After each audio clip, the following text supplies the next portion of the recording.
This episode is sponsored by JDAQA Software Testing, your scalable solution for manual, automated, security, and performance testing. Check us out at jdaqa.com. And with that, let's get on with the show.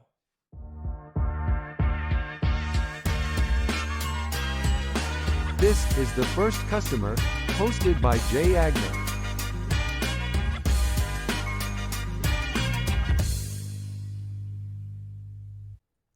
Hi, everyone. Welcome to the First Customer Podcast. My name is Jay Agnew. Today, I'm lucky enough to be joined by Dave Albin. Dave, how you doing, buddy? Hey, man. Hey, Jay. Thanks for having me, man. You got it. You're CEO and founder of Firewalk Productions. But let's take it back to the beginning. Where did you grow up, and did that have any impact on you being an entrepreneur later in life? Sure. Absolutely. It sure did. I was born to a single mom in Hollywood, California, at Queen of Angels Hospital. And 2 months before I was born, my biological father, who was a pilot in Korea, he hurt his head somehow. We don't really know what happened. All we know is that they had to put a plate in his head to save his life. Well, Jay had also took his life because 2 months before I was born, he had been talking about the pain and not whether he could take it anymore. And he turned to mom one day and said, "Hey, I'm going to the grocery store." And we never saw or heard from him again. So mom was left with 2 other sons from a different man, and now me. And she was living with my grandmother and another cousin in a 1-bedroom apartment in Hollywood. Wow. So it was pretty intense, obviously. For them, I'm young. I don't know what's going on, right? I'm a newborn. Well, when I was 5, she couldn't make ends meet. She was working as a server at the Roosevelt Hotel in Hollywood, and she decided to put me up for adoption. And her sister, my aunt and uncle, adopted me, Bob and Pat Albin. And so off I went to Long Beach, California. My dad was a career military, highly decorated in World War II. I like to say that my parents and was part of the generation that literally saved the world, right? Because my dad's in in Europe fighting the Germans and the Nazis. And my best friend, same age, his dad's in Pearl Harbor fighting the Japanese. And our mothers were home taking care of everything. My mother was known as Rosie the Riveter, right? Wow. She built airplanes, man. She worked for McDonnell Douglas. So at this point, she's working at the Roosevelt Hotel as a server. So again, she can't afford me. So she adopts me, her sister adopted me, and now I'm in Long Beach. And when I got there, man, it was a beautiful thing. I had a wonderful life. We went camping. We had a lot of activities. I was close to the beach. I grew up. I could ride my bike to the beach. And again, everything was great. Well, when they adopted me, though, they swore off alcohol. Well, when I was 11, the first day of summer, 1964, they sat me down that morning and said, "David, we need to tell you something." And with tears in her eyes, my mom put her hand in my hand and she looked at me and she said, "David, what we need to tell you is we are not your parents." Well, what the hell does that mean at 11 years old, right? How do you process that? Right. You really don't. So I already had an entrepreneurial spirit at that point. At around 10 or 11 years old, I started making money. I lived across the street from a golf course. I had a Stingray bicycle. I would ride my bike over there, ride around the outside of the golf course, and I knew a couple places where if a right-handed golfer had a slice, he'd hit it over the fence almost every time. And so we'd go over there, we'd find the golf balls, we'd take them home, we'd clean them, we'd go get boxes out of the trash at the golf course that the golf balls came in, and we'd go back to the parking lot and sell them. So that was going on. Well, my mother also, Pat, who was raising me, she grew beautiful flowers in the backyard. She had this big L-shaped garden. And man, she grew some of the prettiest flowers you ever saw.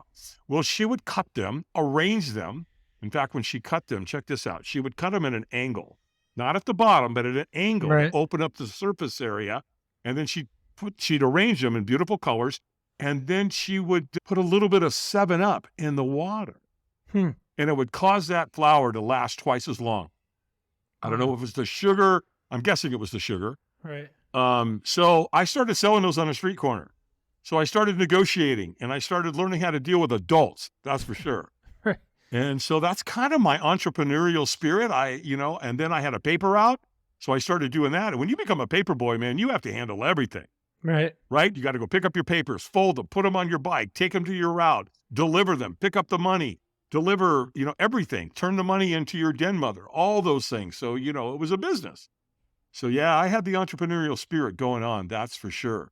And then shortly after they told me I was adopted, they both started drinking. Now, I don't know. There was a lot going on. My dad's military. He had been working in the Pentagon. We're coming out of the Bay of Pigs, right? Mm-hmm. We had all the Cuban Missile Crisis in the 60s, right? Mm-hmm. My dad, also Kennedy had just been assassinated in November of 63. So dad had a lot on him. And again, man, they both started drinking, right? Shortly after, they told me this. And man, did my life take a hard right turn. Hmm. Everything changed. Everything went from unbelievably perfect to a kind of a nightmare. Bob Albin was a mean human, man. When he drank, he was not a nice guy. And so we started dealing that. I think my mom drank just to try to keep up with him. Well, that's when my life turned, man. And shortly after that, man, you go into junior high school, I started drinking. They went to the store one day and I knew where the booze was. They hid it in plain sight. And I went over there and I opened it up and there's the cabinet and I had a big old bottle, half-gallon of brandy, poured it in a coffee cup, and Jay, I drank it. And to this day, I don't think I ever had a chance. I mean, and what I mean by that is that I was an alcoholic on the spot. Right. I felt like, Superman. When alcohol goes into my body, man, everything changes and shifts. Mm-hmm. And so alcohol led to drugs. And by the time I was a junior in high school, like the very first month of my junior year, they brought me in the office and said, Albin, you're out. We are done with you, man. And so I went and got a job. I went and got a good job. I got a job in a grocery store. And back then you could become a retail clerk, which was part of this Teamsters union. And so within a short amount of time, about a year, I was making $8 an hour. By the time I would have graduated as a senior, I was already making $8 an hour. Went out and bought a beautiful Mach 1 Mustang, moved out of my house, was, living in Belmont Shore, California, a beautiful place. And so that's kind of how, things kind of moved along as far as my life there. And then, I got married and then I got married again and then I got married again. And by the time I got into my third marriage, I was grossly addicted to heroin, cocaine, alcohol, smoking cigarettes. My life was a car wreck and a train wreck and a plane crash all rolled into one.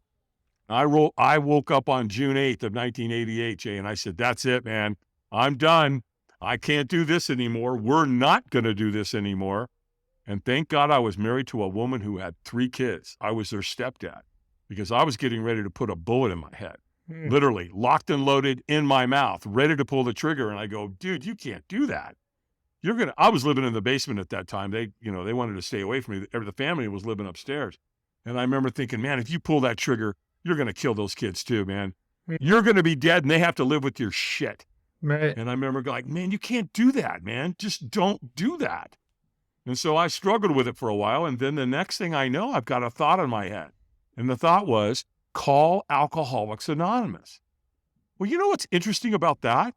I didn't even know who AA was. I had no references. I didn't know anybody, never been to a meeting, nothing. And yet there's the thought in my head. So I did. I called AA and I got this lady on the phone and I owe her my life. And I affectionately nicknamed her Madge.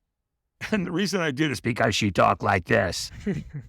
I think she smoked probably 2 packs of non-filter Pall Mall cigarettes a day. Oh, yeah. And that was her. So, man, there I was, day one, They gave me a big book. In fact, there's similar behind me here, if you can see it. That's the first edition. But they gave me a 3rd edition, and everybody signed it. It was a men's group, and they put in the book, when you opened, it said, before you take that first drink, call one of us. And they wrote their first name and their telephone numbers. And so I went home that night, and I didn't take a drink. Next morning, I got a call from somebody in AA that I met, exchanged numbers with, and he lived right around the corner. He called me and said, hey, Dave, I'm going to come get you, take you to breakfast, take you to a meeting. And so this is what was happening. These perfect strangers just loved me and were taking care of me and were loving me when I couldn't love myself, if that makes sense. Mm-hmm. And so 2 days turned into a week, and a week turned into a month. And after a month, they gave me a medallion. And it said 30 days. Yeah. Then I got one at 2 months, 3 months, 6 months, 9 months, and 1 year. And here's where the personal development industry and my entrepreneurial, afterlife, where afterburners really kicked in. I had insomnia and I couldn't sleep. So I was up late at night all the time. So I'm up late one night and there he is. This is in 1988. Mr. Motivation himself, Mr. Gunthy Ranker, Mr. A young Tony Robbins selling personal power. It's a 30-day program. And so he said a couple things. I didn't like him, to be honest, in the beginning. I was like, what a pompous ass, man. He's all motivated, and I'm not motivated. I'm miserable. But he said two things, Jay, that really got me. One, he said, we'll do more to avoid pain than we will to gain pleasure. And that hit me like a brick, because that's why I drank and used drugs. I was either trying to, avoid pain, or I was trying to gain pleasure with the drugs and the alcohol. And then obviously one day it all went away, right? You can't do either. Right. And then the other thing he said was, the driving forces in our life, from where we make decisions, we do it out of inspiration or desperation. And I don't know, man, but something about that just got me going. I broke out my American Express card and I bought the program, and they sent it to me in a big box. And it came on these little white things called cassette tapes. Oh, yeah. I remember those. Right? Yeah. Some of your listening No, they audience will won't even definitely, know. they have no idea. No, They'll have no idea you used to stick a pencil in to wind it back up. And yeah, you had to rewind, Creedence Clearwater or Three Dog Night or Jimi Hendrix or whatever it was, right? So, so I went through the program and I did what the man told me to do, and it worked. Well, I ended up loaning that program to a buddy of mine in AA who had read his book, and we got to talking one day, and I said, yeah, man, use it. Okay, as long as you go through it, promise me. Well, that was in like 88, 89 as well. Well, 7 years later, my phone rings, and it's my buddy that I loaned the tape program to. And he said, hey, man, did you know that Tony Robbins is coming to town? I said, I didn't have a clue. And he goes, come on, man, you got to go with me. You got me into this. I said, I'll go with you. Yeah, I'd love to see Tony. He goes, great. Let me call you back. I'll make the arrangements. Well, he calls me back an hour later, and he goes, done. We pick up the tickets at will call, and here's what they told us to do. Number 1, hydrate, drink a lot of water. Number 2, bring snacks to the event, because we're going to spend a ton of time in the room. Boy, was that an understatement. And then he said, bring a good attitude and be ready to play full out.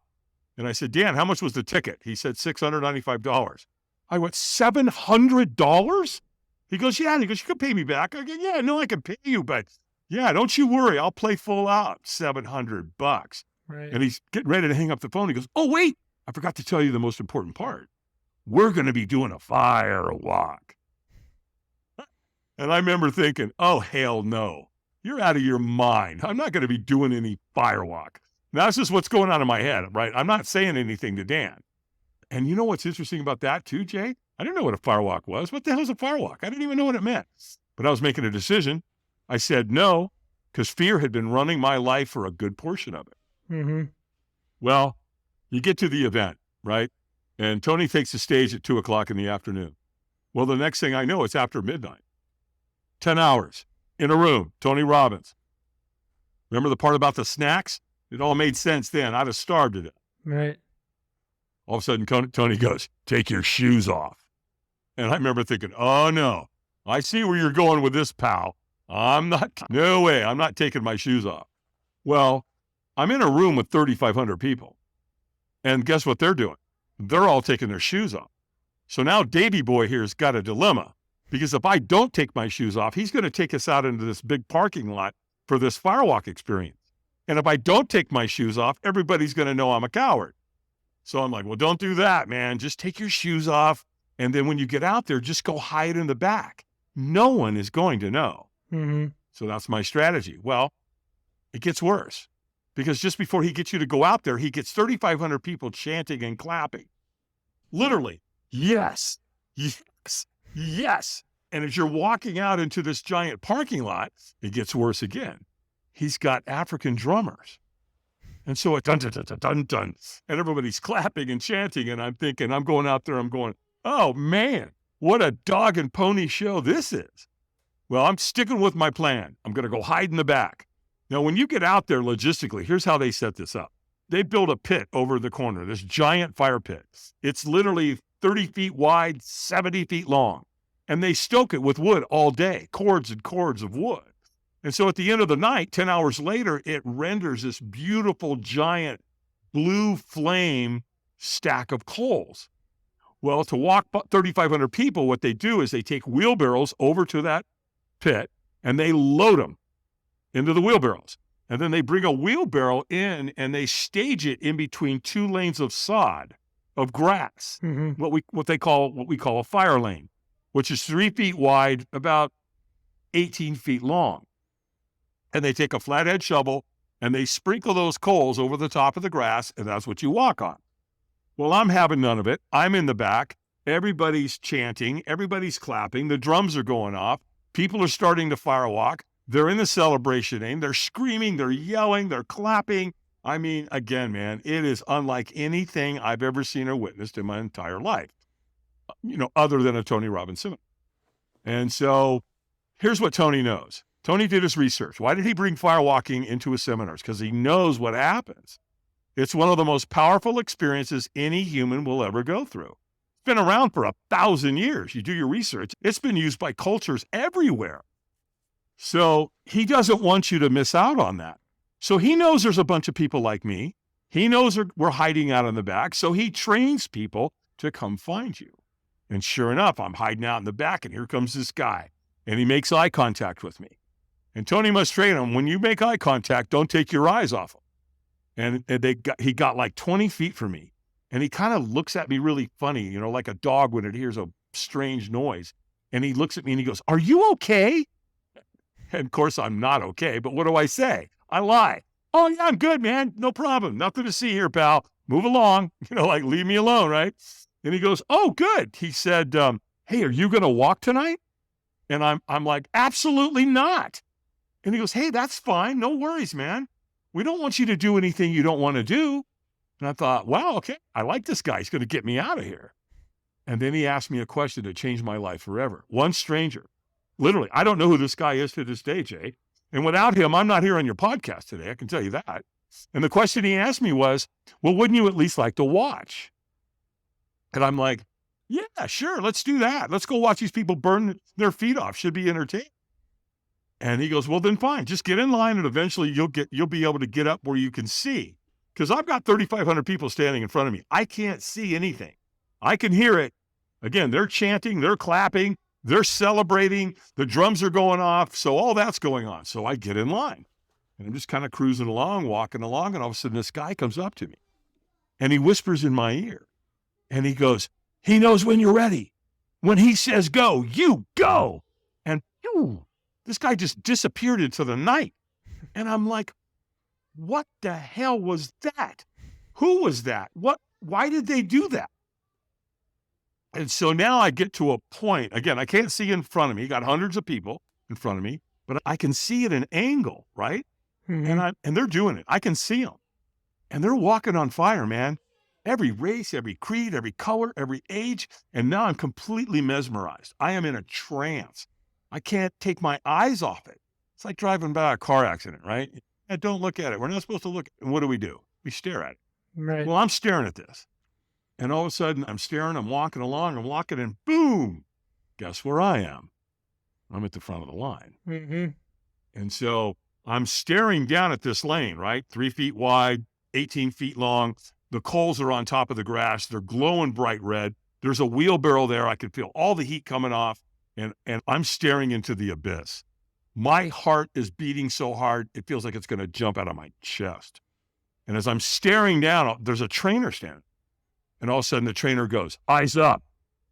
Oh shit, that's right. Eyes up.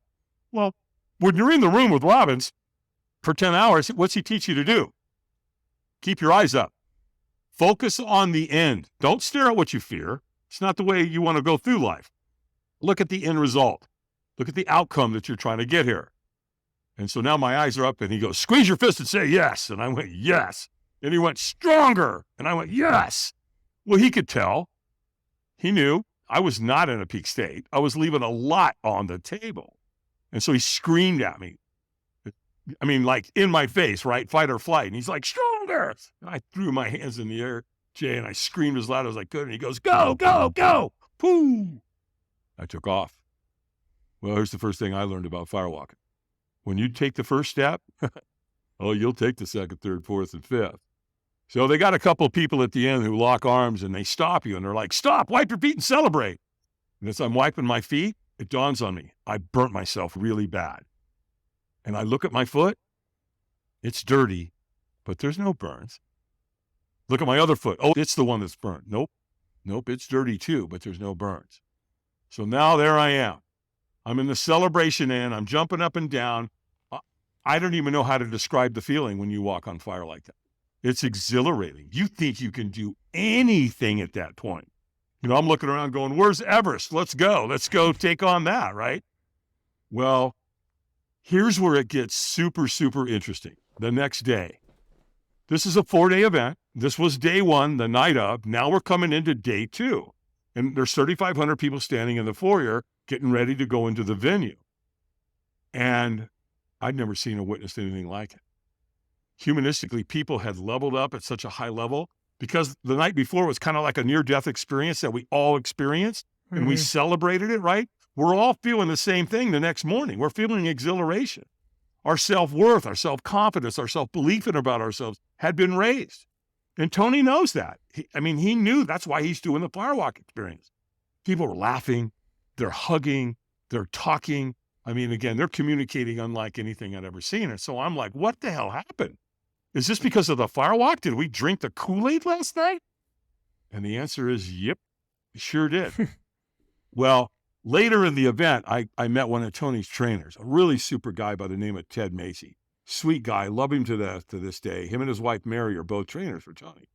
And so I'm talking to him, and I'm talking about the environment and how much cool it must be to be around this all the time.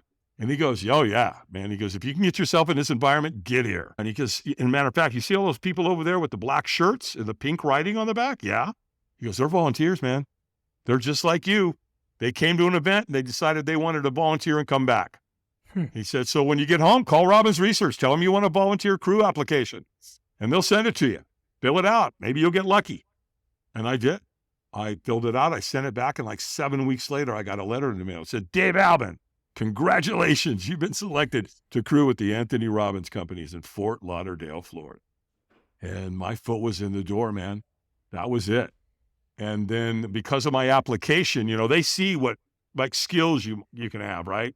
I had a security background and I had a military background. So they literally put me on Tony's security detail, helping take care of Tony's celebrities.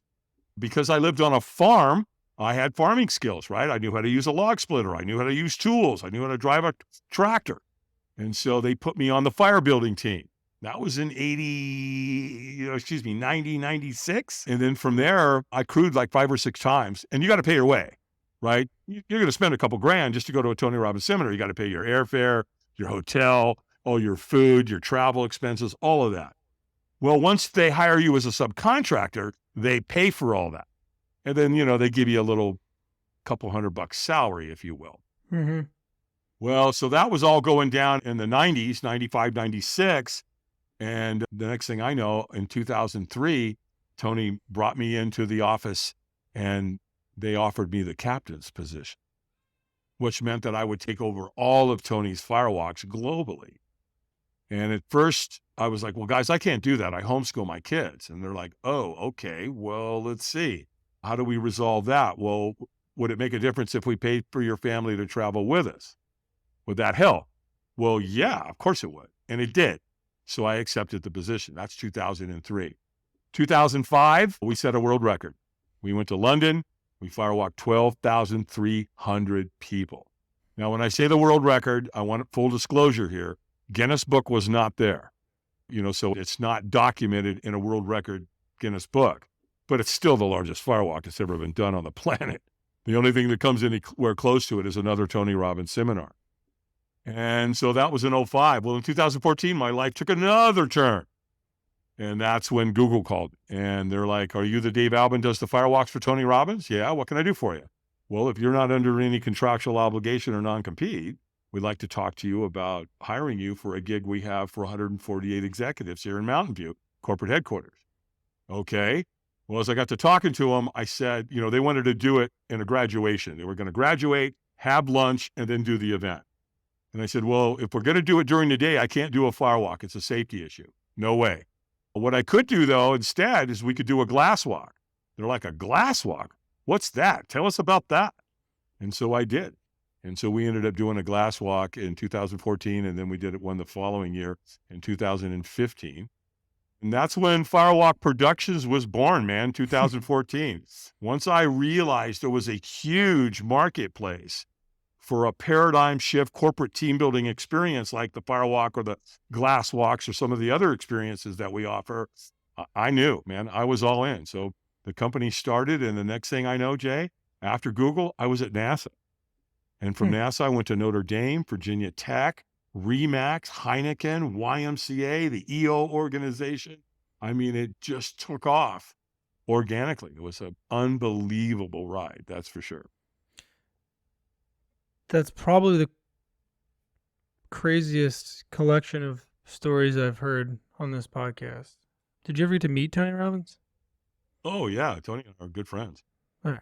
Oh, yeah. I worked directly with him. I was part of his security detail as well. I had to ask. Yeah, right. Of course. Yeah. No, yeah. You know. Tony was wonderful to my family, man.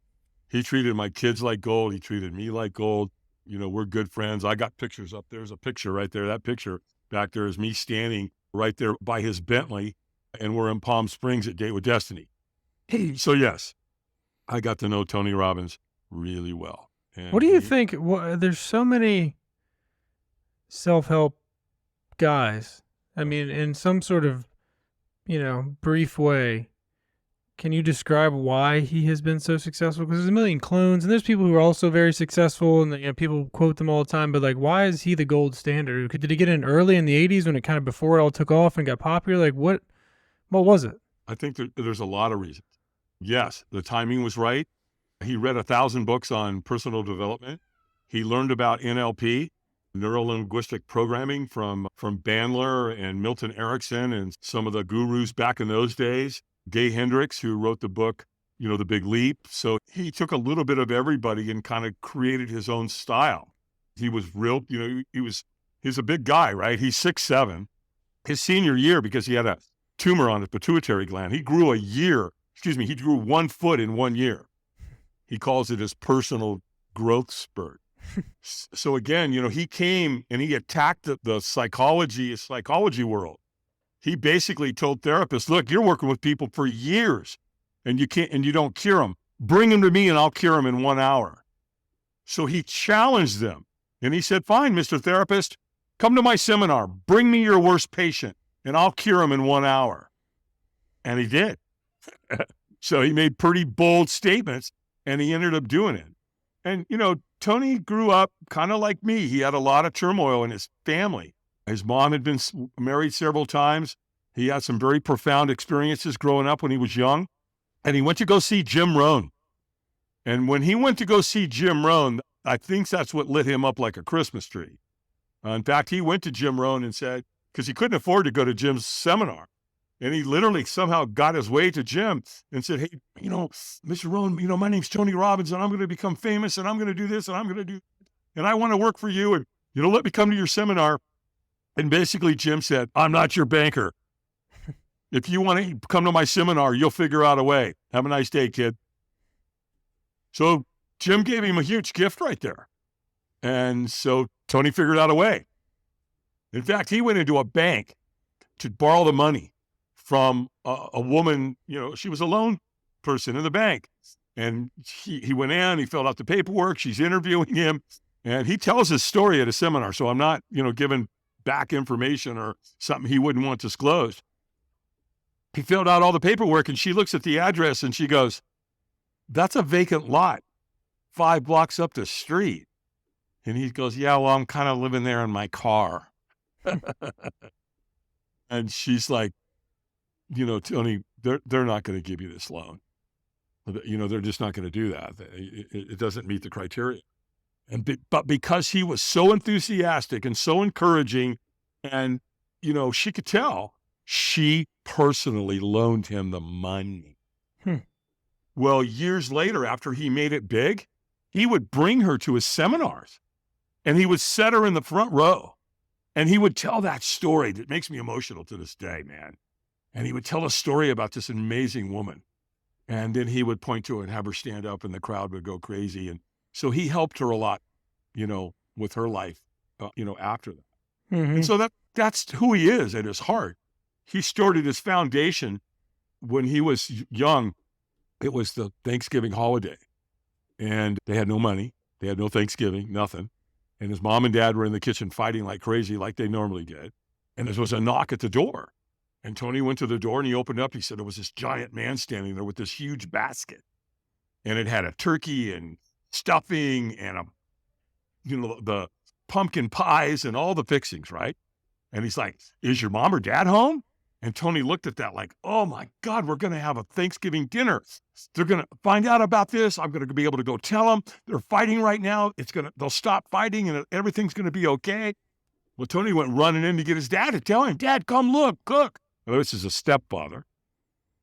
And so Tony's dad comes to the door. Well, Tony's dad didn't share the enthusiasm.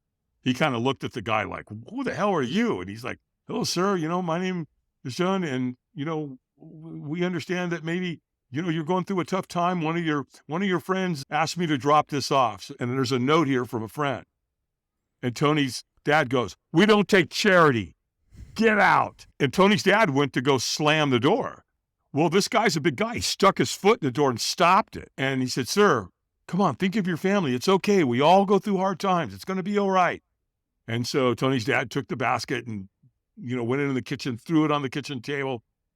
Like 15 minutes later, he left and, he never communicated with that stepfather ever again. But here's the takeaway. For Tony, it was stranger's care.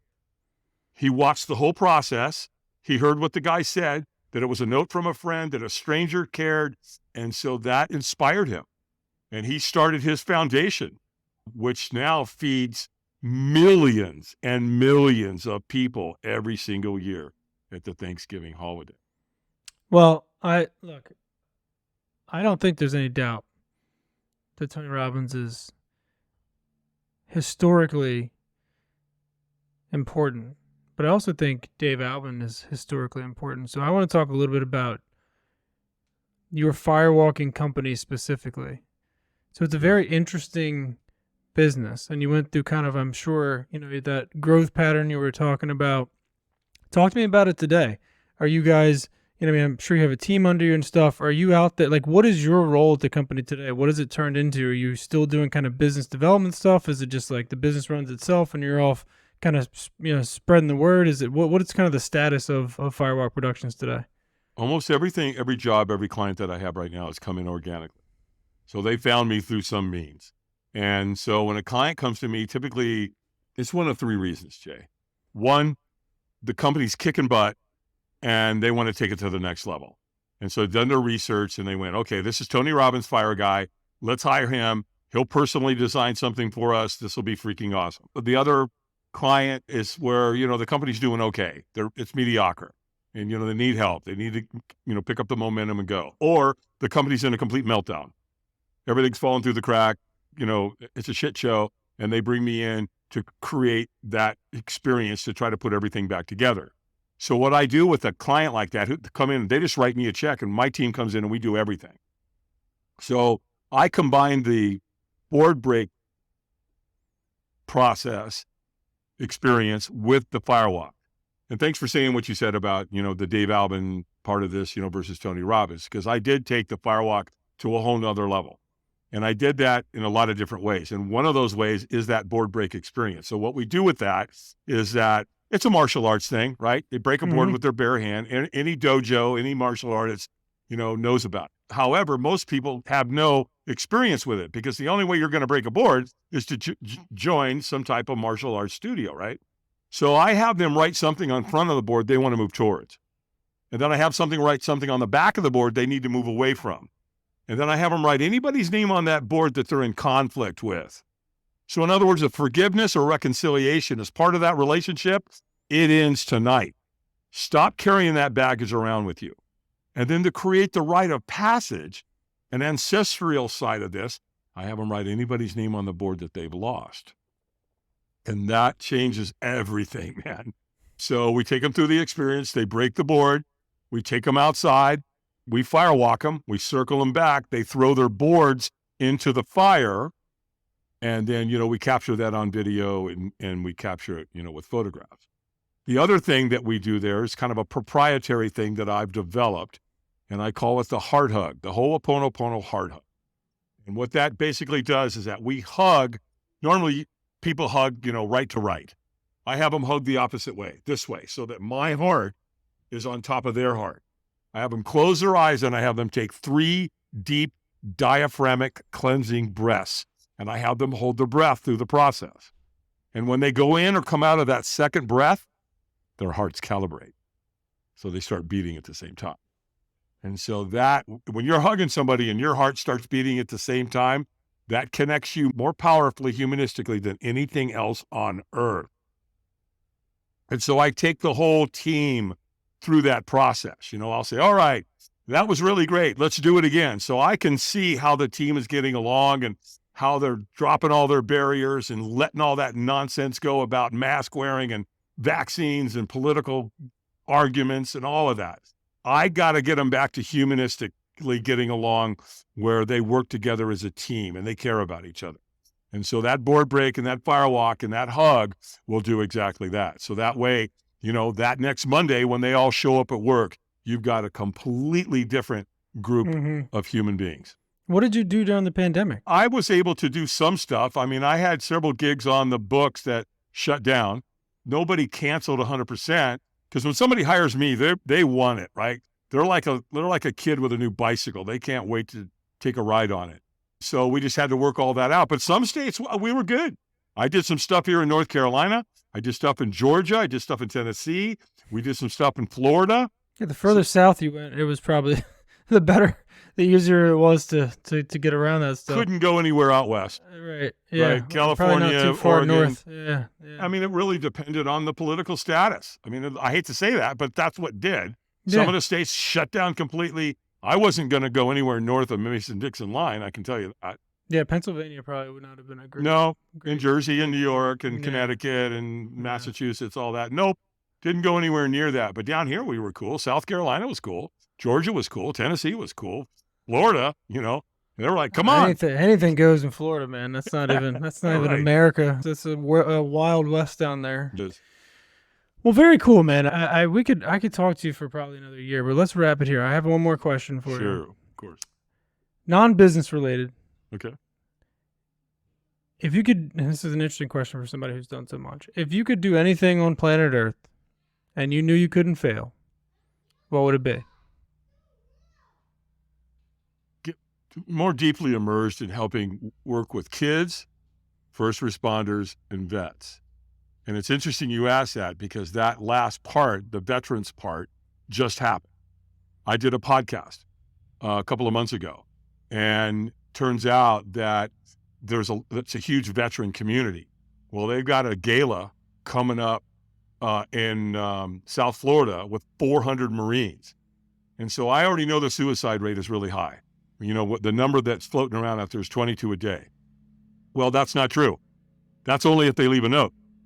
If they don't leave a note, the number's up closer to 40. So why are these vets committing suicide? Because they're getting ripped away from community. They're losing purpose.